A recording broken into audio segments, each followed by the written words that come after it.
In today's video, I'm going to walk you through step by step on how to set up an Amazon Lightning deal in your Seller Central account that's up to date for this year, 2024. I'll show you how to set them up, how to make sure your products are even eligible with Amazon's eligibility requirements, what to expect to pay, plus when and how you should strategically use Lightning deals, since this might be something that you shouldn't always do for all of your products for your brand.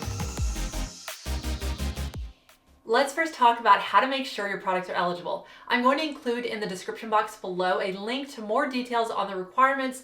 So if you're watching this in another year, you can reference that link to make sure that these eligibility requirements are the same or if they've changed since now. Now, when I show you step by step how to even set up a Lightning deal, you will actually be able to see, usually before big sales days like Prime Day and Black Friday, Cyber Monday, Amazon will typically start showing you before a big sales deadline which products are currently eligible, and they do update it weekly is what they say. However, what we've seen is they actually seem to update it a little bit more frequently before a big deal deadline. So I would definitely recommend checking that a little bit more frequently leading up to an expected deadline.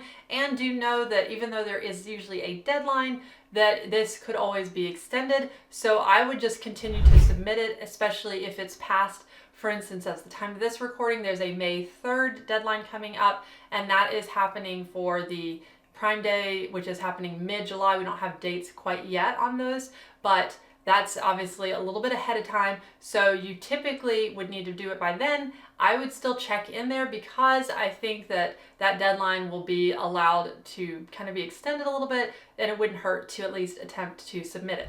So if you want to see that list of what's currently eligible according to Amazon, you can go to your little top left corner with the icon, hamburger menu, and go down to advertising and then choose deals. And from there, that's kind of where you're going to, when you say create a deal, you're going to actually see what's eligible currently.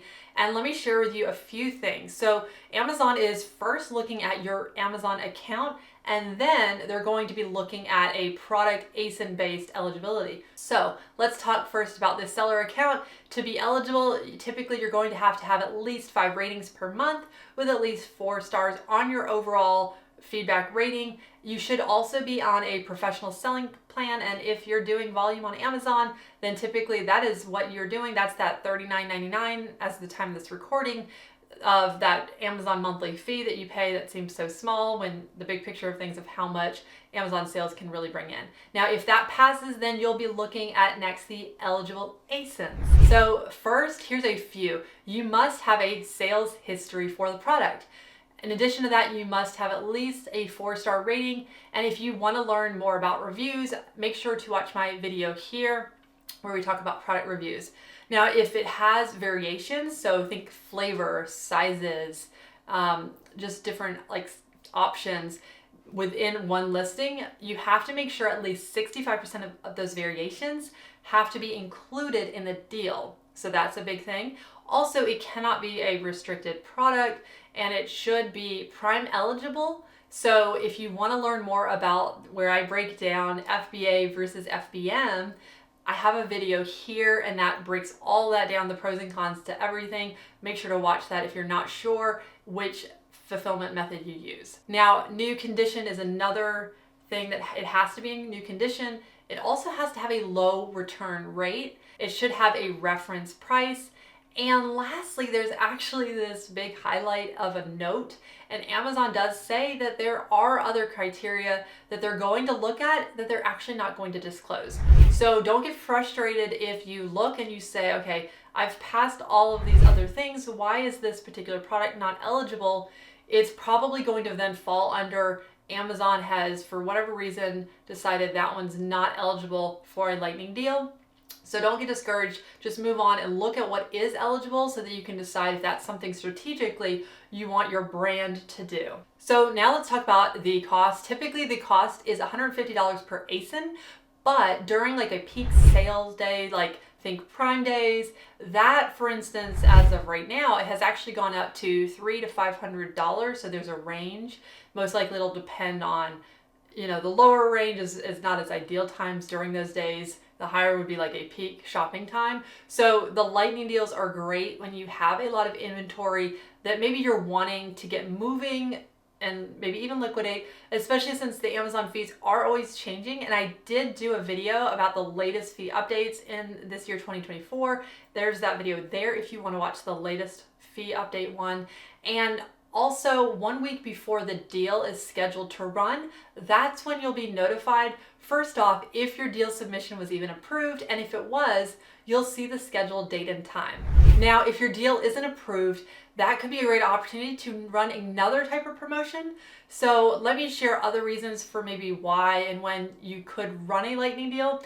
So you would want to potentially consider running a lightning deal if your listing is fully optimized and it's converting really well. You want to get the most out of your deal, especially because for lightning deals, you're paying by the ASIN, so that's a little different with the structure of that type of promotion or deal. That is a little bit extra and higher cost than other promotions that you can do, like promotions, coupons, etc. So we have seen also adding content like A+. Typically, Amazon has said the conversion rate on average was increasing by 6%, but from the data that we've seen and looked at, we have seen even the conversion rate as much as double when no A+ content has been added to then A+ content is added to a listing. Typically, you might see more around that 10 to 15% lift in sales. So, but still, that is extra sales, especially if more eyes are going to be going to that lightning deal. You want it to convert really well. Also, pay attention to your product if it's seasonal. If it's maybe something that is out of season or off season, you may not want to run a deal on it because most of the times you're not going to see that sales lift because people are not going to be in the buying mode for your product. And that is something that you definitely want to take into consideration. Another thing when you're considering if a lightning deal is for your brand and your products is thinking about pricing too. That's something that you're going to want to consider. Pay attention to maybe what is your product selling at for even off of Amazon if you're in other online retailers and what they're selling that for. Is that deal enticing enough to potential buyers? And also look at your competitors' pricings as well right around that time that you're kind of trying to decide if you want to run a deal. That would be something to kind of look at the market and analyze that as well. Now, here are a few little bonus pro tips. Once you submit a deal, make sure you don't lower your pricing because that actually could cause your deals to be suppressed. So I recommend, especially leading up to whenever you get that date, if you do run a lightning deal, that you make sure to check to make sure everything is fine, everything's active, nothing is suppressed with your deals, because obviously if it's suppressed, it won't be showing up and it won't be running. Also, I would avoid creating new variations because if that's at all possible, because by adding a new child ASIN to the group of ASINs that are already existing that maybe you've created a deal on, that could result in your deal being canceled altogether or suppressed, since you'll actually need to then revalidate that deal with the new variation ASINs. So you kind of have to go through that process again. So this might not be the time to add a new variation. Now, let me share also my screen at this point, and I'm going to show you how to set up your lightning deal from your Seller Central. So let's go ahead and dive into that now. Okay, so you're going to go to this top icon here, and then you're going to go down to advertising, and you want to choose deals from here. Now, once you click into deals, you're going to then choose create a deal button here. Now from here, this is where you're going to choose your date and your time, and make sure to pay attention to that deal fee, because as you can see, for instance, in this, what you're seeing on my screen, that on Prime days, you're going to have higher fees. Whereas if you're choosing weeks before leading up to, that they are going to be lower, kind of more of your typical $150 fee for lightning deal, but it does go up in more of the peak days. So just pay attention to that. So you're going to choose kind of your ideal option there, and then you'll click on it, and then you'll want to then look down and confirm your deal price, and make sure that you look at how much of a discount it's going to be, that you're going to need to have it at, plus how many units do you need to actually commit to at a minimum for that deal. And then when you complete all that information, the last thing you're going to do is you're going to obviously make sure everything is correct. Then you're going to submit your deal. Now remember, Amazon is going to notify you to let you know, first off, if it was even approved for your deal, lightning deal, and then secondly, they will let you know the day and the time. So what you'll want to do at that point is, when it gets closer to that date, make sure you're checking everything to make sure your deal is active, to make sure there's no reason that it got suppressed or anything like that. And I think that you'll find my next video here, if you can't run a lightning deal, this type of promotion can help add extra sales for your brand, even during prime deals. If you're not using a lightning deal, this could be a great option, and I walk you through how much sales this added for one client of ours in just a few weeks.